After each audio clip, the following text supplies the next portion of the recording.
Hola, hola, ¿cómo están? Bienvenidos a un nuevo video. Espero se encuentren súper bien. Estamos hablando de los silencios de Dios. Hoy quiero compartirles el segundo punto, la segunda historia que les quedé viendo la vez pasada, de lo que venimos hablando, de lo que es por qué Dios muchas veces guarda silencio. La vez pasada hablábamos de la historia de Noé y les compartí dos detalles importantes de qué hacer en medio de los silencios. Uno era: permanezca en el arca, porque en medio de los silencios, en medio de las dificultades, de las pruebas, de las crisis, lo más importante es permanecer en el arca. ¿Y a qué quiero decir con el arca? ¿A qué quiero llegar? Bueno, podría ser varias cosas. Si usted es cristiano, podemos relacionar el arca con la iglesia. En medio de que usted esté a veces pensando en que su fe se va a quebrar, en que está desilusionado de la vida, en que está triste, en que no deje de congregarse. ¿Por qué? Porque una noche en una prédica el Espíritu Santo puede transformar su vida, puede volver a reorganizar las cosas, puede ocurrir un milagro, puede volver a traer un enfoque, muchas cosas. No sé lo que usted esté pasando, pero el permanecer en el arca podría ser la solución. Pero si usted se sale del arca, entonces se va a ahogar, se va a terminar asfixiando, que eso es lo que le hubiera pasado a Noé. Pero Noé no se tiró del arca, Noé no se ahogó, Noé permaneció, aunque muchas veces dudó, pero permaneció en el arca. Si su familia está mal, entonces resista, permanezca, busque ayuda, busque especialistas, busque algo de cómo ser ayudado en su casa, en su hogar, con su familia. Permanezca en el arca. Nunca la opción es tirarse, nunca la opción es salirse del arca. Siempre permanezca. Y número dos era: aprenda a ver las palomas, aprenda a ver las señales que Dios tiene para su vida. Aprenda a tener pensamientos positivos. O sea, no todo es negativo, pero nosotros muchas veces estamos tan enfocados en lo negativo que no podemos ver lo positivo que Dios tiene, no podemos ver las señales, no escuchamos a la gente que nos está hablando, no escuchamos a la gente que nos está diciendo lo bueno que viene, no escuchamos la palabra de Dios, nos cerramos, no vemos las oportunidades, pero oportunidades siempre hay. Entonces aprenda a discernir en medio de la prueba y estar observando a su alrededor cuáles son esas palomas, cuáles son esas señales. Ahora, hoy les voy a dar otros dos detalles. Y hoy quiero hablarles de la historia cuando Jesús ya está en sus últimos días antes de ser crucificado. Cuando Jesús está en sus últimos días de ser crucificado, Dios guarda silencio también en la vida de Jesús. Y Mateo 26:36, quiero empezar desde ahí, porque es como la parte más dura para Jesús. Y tal vez algunos de ustedes se identifiquen en este momento con Jesús. Y es que Mateo 26:36 empieza a hablar cuando Jesús sube al monte, al Getsemaní, a orar.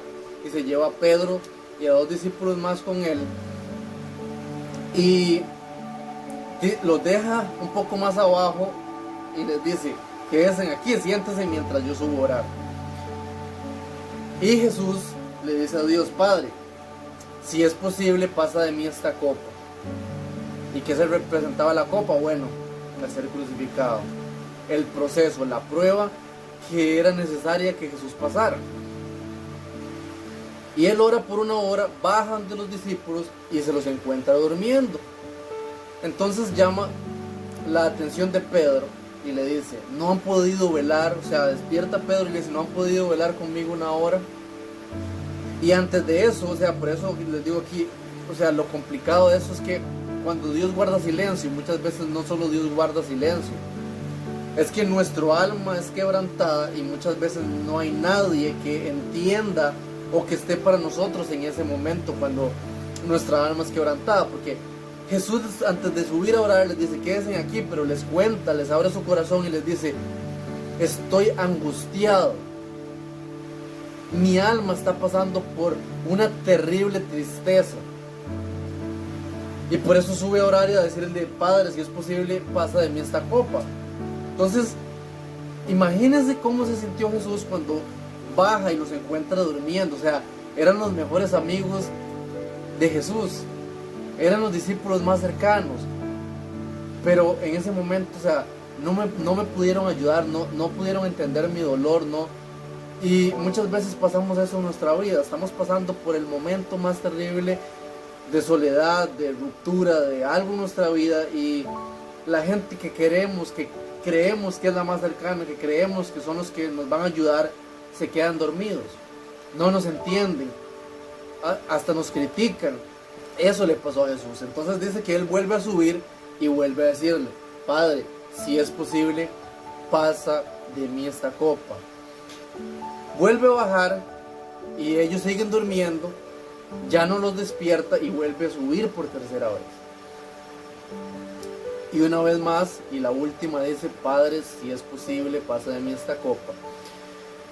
Pero, y aquí entro con el primer detalle, le dice: pero no se haga conforme a mi voluntad, sino a la tuya. Entonces, desde ese momento Dios estaba guardando silencio. ¿Por qué Jesús ora 3 veces? Para empezar, le dejo ahí picando. ¿Por qué Jesús sube y ora 3 veces? Ahora, en medio de su silencio, punto número 3 aquí, o el número 1 con Jesús, el 3 del tema que llevamos es: en medio de los silencios, nunca deje de orar. Porque Dios guarda silencio para algo. Ya lo hemos venido viendo. Número 1, lo vimos la vez pasada: Dios guarda silencio para formar nuestro carácter, para formar algo en nosotros. Pero en medio de esos silencios, si nosotros pasamos la prueba, si nosotros oramos lo suficiente, entendemos la voluntad de Dios. Porque al orar nos conectamos directamente con la voluntad de Dios, entonces entendemos lo que Dios quiere. Pero en medio de ese silencio tenemos que ser persistentes en la oración, porque si no oramos, entonces la conexión se corta, no logramos entender lo que Dios quiere hacer, y entonces vamos a tener que repetir el proceso. Entonces Jesús ora, no escucha, o sea, en su emoción, en su voluntad, está quebrada, está entristecido, no está entendiendo lo que está pasando. Entonces necesito la confirmación de Dios, vuelve a orar y todavía siente como que no me cabe en la, o sea, mi alma, mi carne no acepta lo que está pasando. Yo ojalá hubiera otra salida, pero Jesús vuelve a orar, y entonces ya cuando baja por tercera vez, vuelve a despertar a los discípulos y les dice: bueno, vamos, que mi hora se acerca, es necesario velar esto y lo otro, pero vamos, que hay que hacer ciertas cosas y ya mi hora está cerca. Entonces ya él entendió que la voluntad de Dios consigo era esa. Entonces, aunque él quería una cosa, aunque sus emociones le decían una cosa, él entendió que era necesario. Es que es justo esa palabra que le dice a sus discípulos, le dice: es necesario que esto acontezca. Entonces, la oración hace que nosotros entendamos por qué estamos pasando el proceso que estamos pasando, porque no todos los procesos son iguales para todos. Usted puede estar pasando un proceso por algo y yo estoy pasando otro proceso por otra cosa. Entonces, la oración hace que entendamos el proceso. Ahora, la parte número 2 es: ¿qué dijo Jesús? No se haga como yo quiera, sino tu voluntad. Y es que esto choca con nuestro orgullo. De hecho, hoy estaba leyendo algo de uno de los más grandes predicadores y, digamos, hombres de Dios, que decía que es lo más complicado del evangelio para nosotros, es entender que Dios es el que nos puede salvar y no nosotros, porque eso choca con nuestro orgullo. Nosotros somos muy orgullosos, entonces nosotros siempre queremos resolver las cosas a nuestra manera, con nuestras fuerzas, con nuestras acciones. Pero el evangelio nos lleva a entender que la salvación no es por obras, que nosotros no lo podemos lograr, que nosotros como pecadores estamos perdidos. Pero entonces Dios es el único que nos puede salvar. Entonces por eso mucha gente rechaza el evangelio, porque no podemos tolerar que nosotros no podamos hacerlo. Entonces, como así, Dios tiene todo planeado, porque y choca con nuestro orgullo. Al igual, los silencios de Dios chocan con nuestro orgullo, porque nosotros queremos que Él nos responda y quisiéramos que las cosas sucedan como nosotros queremos, pero no es como nosotros queremos. Dios tiene un plan y nosotros en humildad y como creación suya debemos rendirnos y decirle que se haga tu voluntad, porque la voluntad de Dios siempre va a ser mejor a la voluntad de nosotros. Punto. O sea, no hay nada más. O sea, cuando Job está pasando por una dificultad y empieza como a debatir con Dios, Dios un día le dice como: ¿dónde estuviste tú cuando yo creé las montañas? ¿Dónde estuviste tú cuando le ordené al mar que guardara un límite? ¿Dónde estuviste? O sea, nosotros no podemos debatir con Dios nada. Su voluntad, su poder, todo lo que es Él es mucho más superior a nuestra mente. Entonces, siempre los planes de Él son mejores a los de nosotros. Entonces, por eso siempre, en medio del proceso, rindámonos y digámosle: Dios, que se haga tu voluntad. Porque así podemos descansar en Él, y eso para mí es lo más preciado. Ahí es donde viene la paz que sobrepasa todo entendimiento, cuando podemos descansar en Él, porque descansar en nuestras propias fuerzas nos desgastamos, nos provoca una ansiedad tremenda, porque hay cosas en este mundo que nosotros no podemos controlar, pero Él sí tiene control sobre todo. Entonces, cuando aceptamos su voluntad, descansamos en Él y podemos estar tranquilos. Y número 3, cuando Jesús está en la cruz, Mateo 27:46, aquí les dejo lo duro y la base más profunda de que fue, pucha, como Dios guarda silencio. Es cuando Jesús está crucificado, antes de expirar su último aliento,